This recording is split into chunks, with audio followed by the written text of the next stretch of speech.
Okay, so today on the workbench, the other day I picked up a couple of these Wiltshire files. They're Australian made files, and if you can get ones that still have a bit of life left in them, you get them pretty cheap.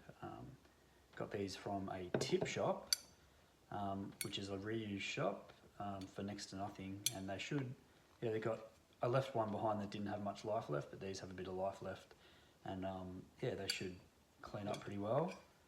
Generally just give them a bit of WD-40 and the wire wheel, and they'll come up nicely. And I've got a couple of these old handles which I've been hanging on to for a while, so I'll give them a bit of a light sand, some boiled linseed oil, and just, yeah, see if I can get them to fit in there.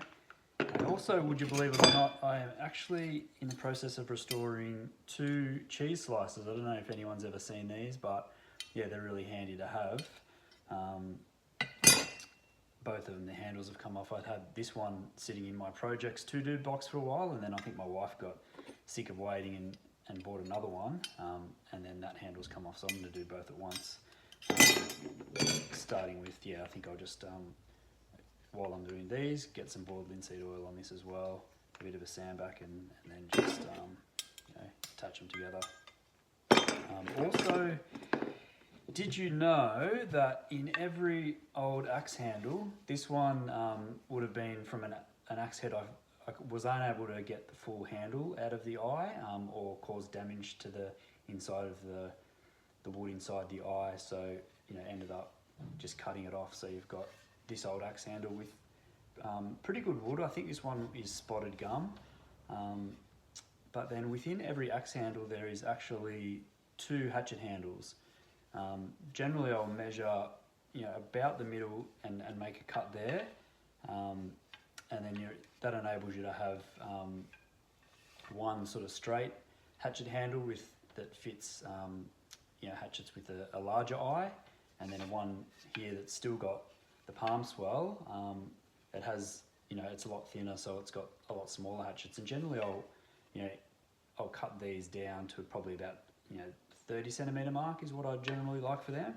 So here's one I've just, you know, cut in half, so you can sort of see that. You know, this one here, that's going to be a straight handled one, and it's got, you know, a lot bigger area there.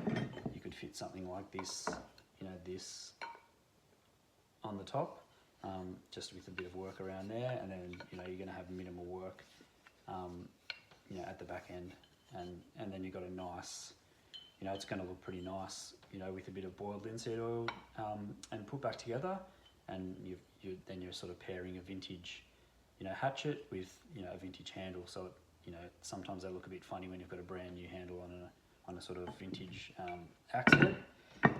And then with the other piece, you generally find these carpenter's hatchets similar to that. They've got a much smaller eye, and they'll pair up nicely with this, you know, this end of the axe handle.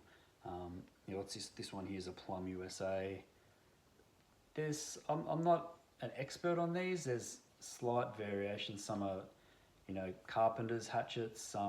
This one's got the little crisscross thing, which might mean it's for plastering potentially. I've seen a fair few with that sort of thing there. So it's something, you know, something to do with, you know, building, carpentry, plastering. Pretty light. You know, they're only, what's that, just under 500 grams, 1 pound. So yeah, that'll pair nicely with that. So that's what I think I'm going to do.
So the cleanup is done. Yeah, we've got, you can see the Plum stamp a bit better, Plum USA hatchet. This one's Diamond brand, made in China, but it's pretty good manufacturing. Come across a lot of them. That's a hatchet. 1.5 pounds. And then we have the Wiltshire, that's a flat bastard file. And yeah, a coarser one. Also found this fairly pitted. It would be good for a pit and polish type restoration, 4-pound Tasmanian pattern. So yeah, I'll clean that up at the same time. Like to batch, you know, if I'm doing wire wheel work, like to batch that. And next step is to handle, handle these hatchets and also pop on just some little handles on these. So yeah, that'll be up next.